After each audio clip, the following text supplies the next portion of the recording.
राधे राधे दोस्तों, आपका स्वागत है हमारे चैनल वॉइस विद कुशवाहा पर, जिस पर आपको रोज नई नई कहानियां देखने को मिलती रहती हैं। कमल सिंह ने अपनी पत्नी आशा के कमरे में झांक कर देखा। अंदर पास पड़ोस की 6-7 महिलाएं बैठी थी। वे न केवल आशा का हालचाल पूछने आई थी, बल्कि उससे इसलिए भी बतिया रही थी कि उसकी दिलजोई होती रहे। जब से आशा लकवा की शिकार हुई थी, मोहल्ले के जान पहचान वालों ने अपना यह रोज का क्रम बना लिया था कि 2-4 की टोलियों में सुबह से शाम तक उसका मन बहलाने के लिए उसके पास मौजूद रहते थे। पुरुष नीचे बैठक में कमल सिंह के पास बैठ जाते थे और औरतें ऊपर आशा के कमरे में फर्श पर बिछी चादर पर विराजमान रहती थी। वे लोग आशा एवं कमल की प्रत्येक छोटी बड़ी जरूरतों का ध्यान रखते थे। कमल को पिछले 4-5 महीने के दौरान उसे कुछ कहना या मांगना नहीं पड़ा था। आसपास मौजूद लोग मुंह से निकलते ही पहले की उसकी जरूरत का एहसास कर लेते थे और तुरंत इस तरह उसकी पूर्ति करते थे मानो वे उस घर के ही लोग हों। उस समय भी 2 औरतें आशा की सेवा हट में लगी थी। एक स्टोव पर पानी गर्म कर रही थी ताकि उसे रबर की थैली में भरकर आशा के सुन्न अंगों का सेक किया जा सके।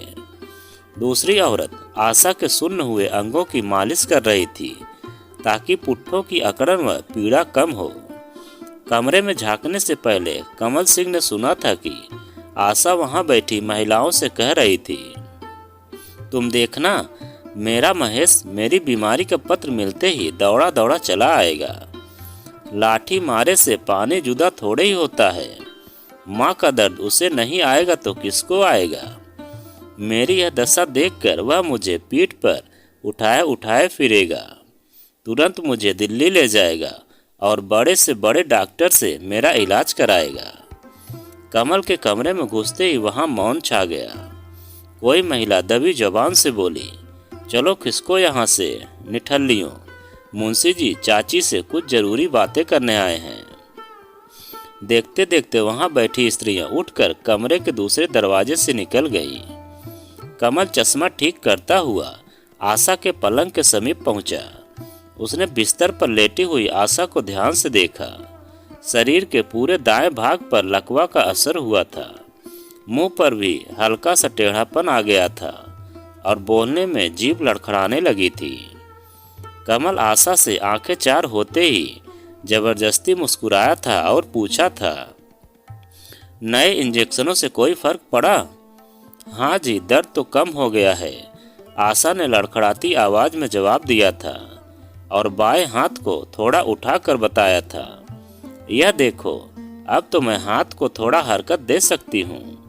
पहले तो दर्द के मारे जोर ही नहीं दे पाती थी और टांग यह तो बिल्कुल पथरा गई है।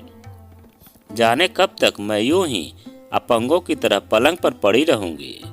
बीमारी आती हाथी की चाल से है और जाती चींटी की चाल से है। देखो 2 महीने के इलाज से कितना मामूली अंतर आया है, लेकिन अब मैं तुम्हारा और इलाज नहीं करा सकता।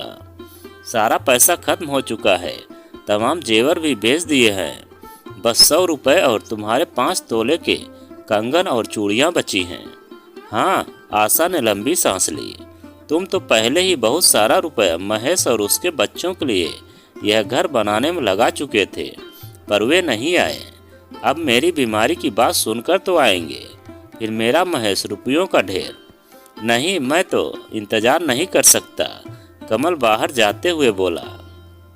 तुम इंतजार कर लो अपने बेटे का, मैं डॉक्टर के पास जा रहा हूँ कंपाउंडर की नौकरी के लिए।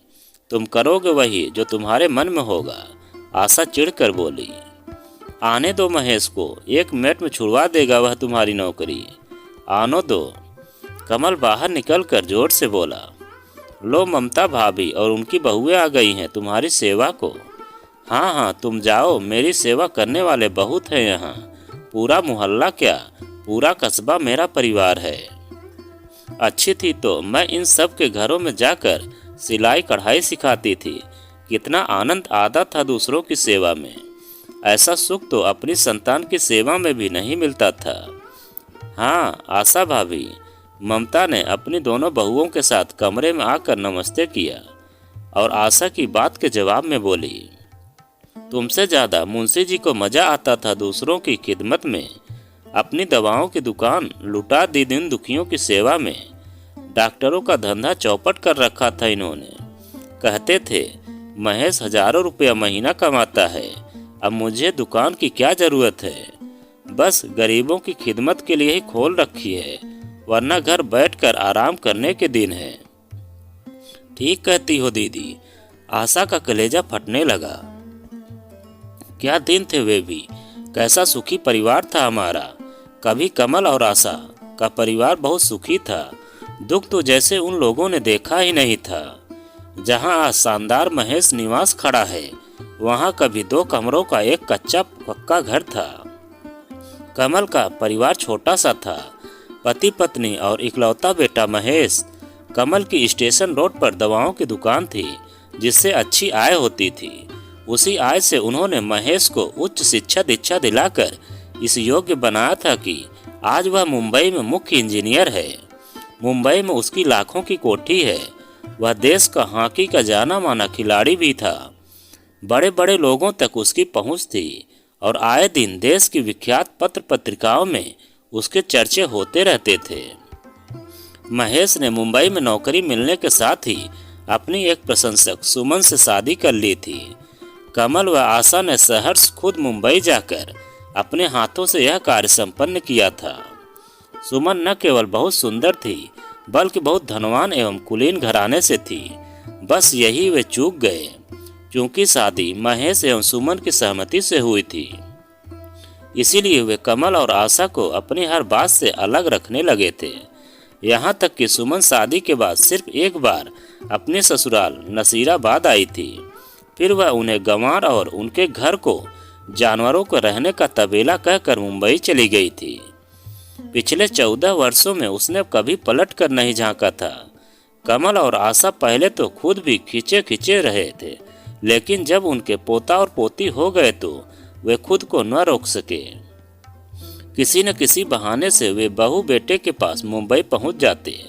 महेश और सुमन उनका स्वागत करते, उन्हें पूरा मान सम्मान देते, लेकिन 2-4 दिन बाद वे अपने बड़प्पन के अधिकारों का प्रयोग शुरू कर देते।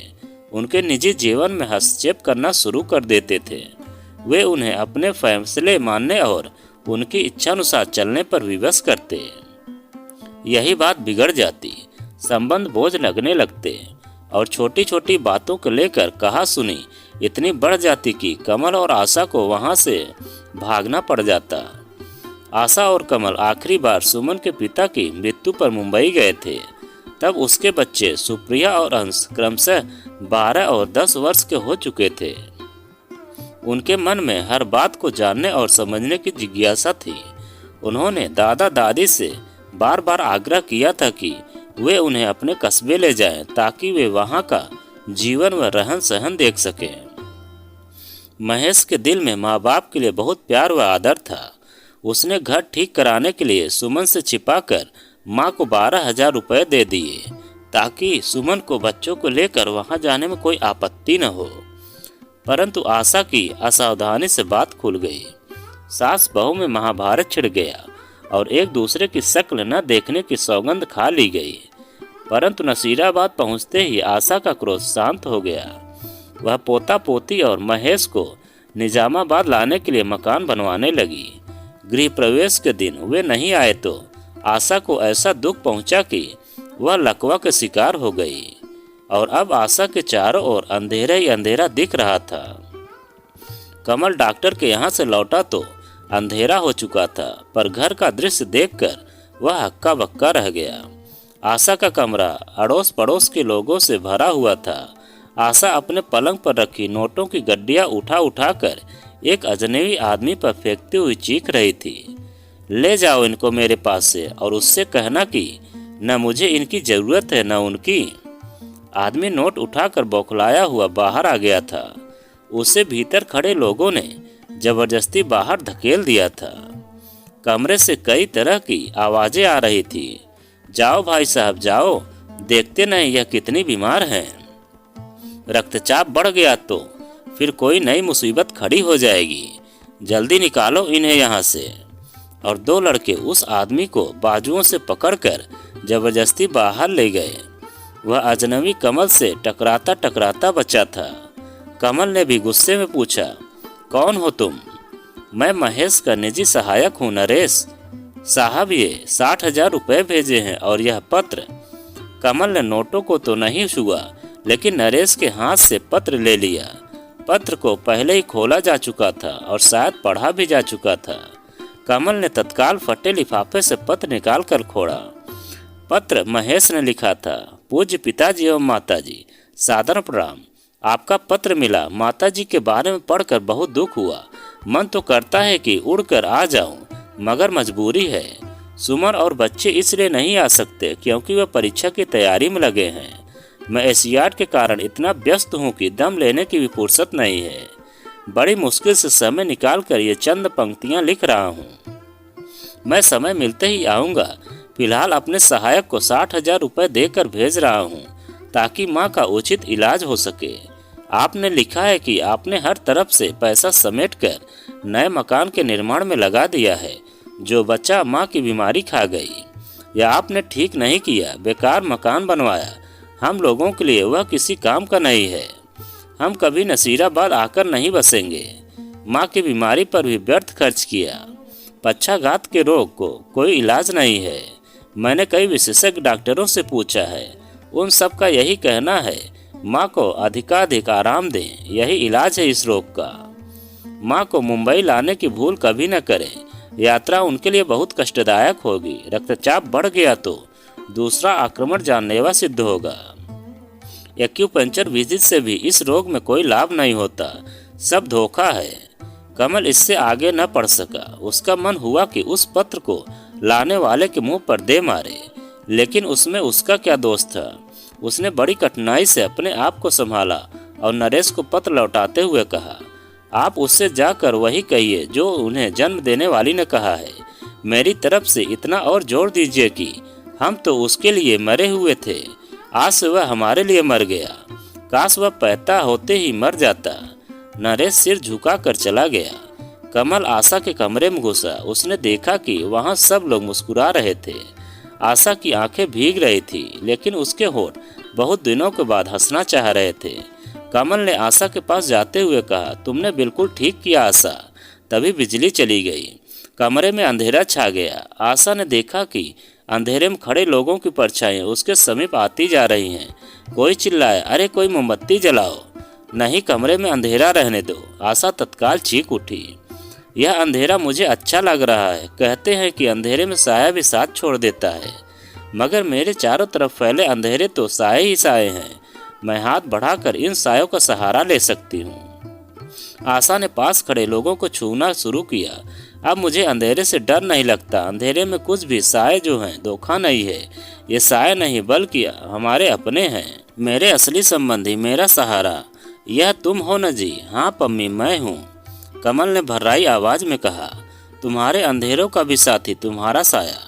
तुम नौकरी करना, डॉक्टर रोगियों की सेवा करना। अपनी संतान से भी ज़्यादा सुख मिलता है परोपकार में। मुझे संभालने वाले यहाँ मेरे अपने बहुत हैं। मैं निचली मंजिल पर सिलाई स्कूल खोल लूँगी। मेरे कंगन और चूड़ियाँ बेचकर सिलाई की कुछ मशीनें ले आना और पहियों वाली एक कुर्सी ला देना। आशा, हाँ जी, मेरा एक हाथ तो चलता है। ऊपर की मंजिल किराए पर उठा देना।